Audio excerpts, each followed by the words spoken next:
We're looking at an 1874 political cartoon by Thomas Nast. It doesn't have an official title, but it's often called The Union as It Was, or Worse Than Slavery. Political cartoons can be hard because we've lost the visual language that they refer to and that everyone at the time would have easily recognized. Contemporary viewers would have seen this in context in Harper's Weekly Magazine, a northern newspaper that supported Abraham Lincoln and the Republican Party. So at its most basic, we're seeing two figures, one facing us on the right, one with his back to us on the left, reaching out to one another and shaking hands above a skull and crossbones, which sits at the top of a shield in which we see a black family and scenes of violence behind that family. The figure on the left is clearly labeled as being from the White League, and he holds a weapon, as does the figure on the right, who's clearly labeled KKK, and we can also recognize him from his uniform. Some smaller details here also tell us a bit about what's going on. We can see that at the bottom of that shield, there's an open book that has the alphabet in it, and we see a schoolhouse that's got smoke rising from it. They represent efforts by formerly enslaved people to get an education in the years after the Civil War.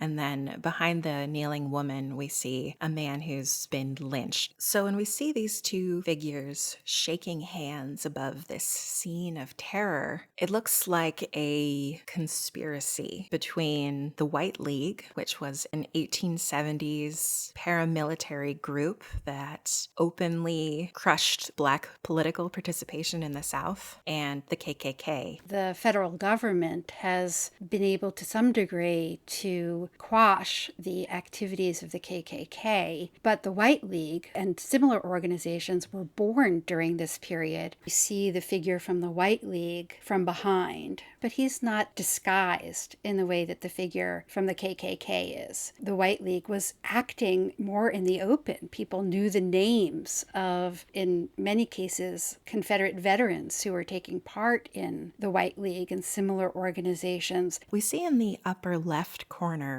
a bayonet, a weapon that is affixed to the end of a rifle. That suggests that this man is a Confederate veteran. He has a weapon that would have been issued by the Confederate Army and has both the equipment and the training to continue the fight to disenfranchise Black voters in the South. And this cartoon is drawn about a year after the Colfax Massacre, which took place in Louisiana, in which more than 100 Black militia members were slaughtered by the White League. This moment in the 1870s is a really critical moment for Reconstruction. It's been 8+ years since the end of the Civil War. There's a question of whether the federal government, whether the North is going to turn away from its commitment to African American equality in the South and allow white supremacy to re-emerge. This is a White Man's Government was a statement from the 1868 Democratic Platform. And remember, at this time, the Democratic and Republican parties espoused different positions than they do today. The Democratic Party, for the most part, was associated with slavery, states' rights, and white supremacy in the South. And the Republican Party was associated with national and federal government and African American rights. So in showing this is a white man's government, Thomas Nast is trying to make a connection between the Democratic Party, racial violence in the South, and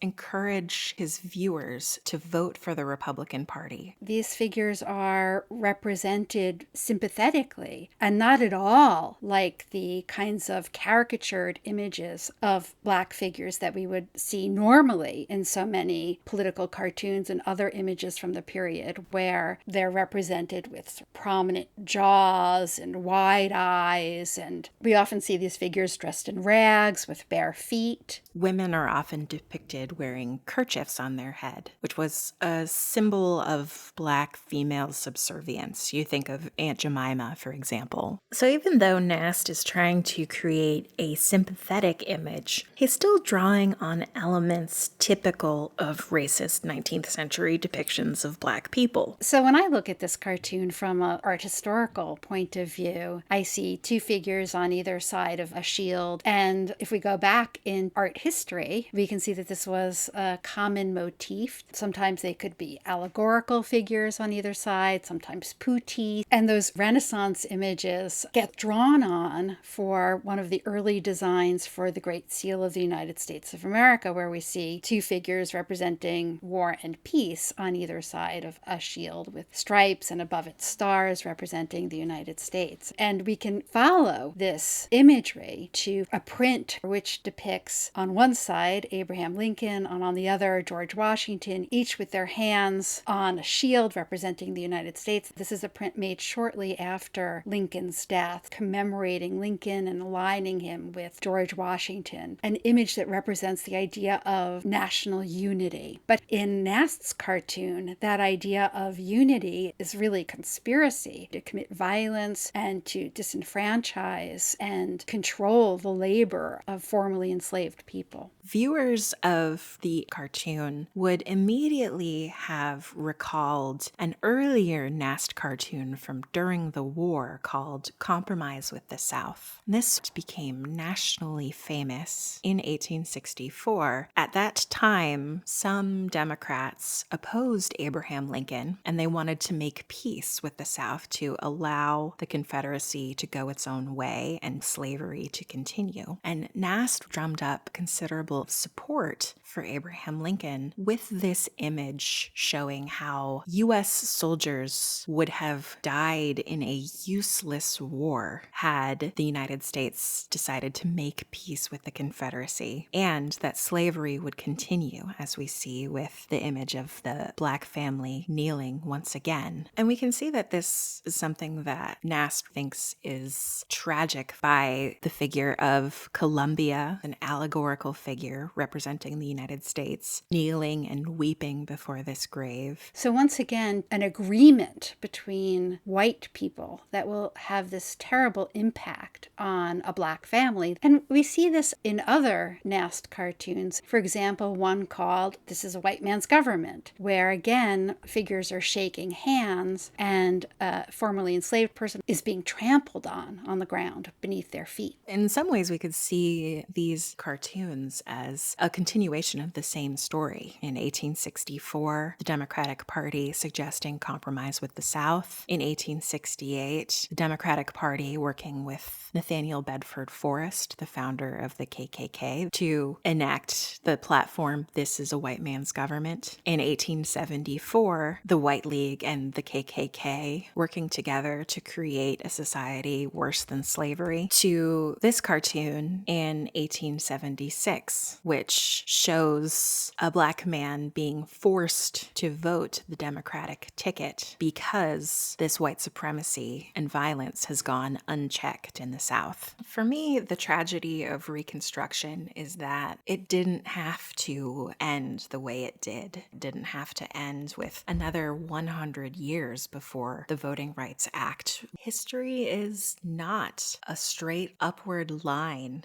of people getting more and more rights, becoming more and more free and equal. Those rights and that equality must be actively maintained.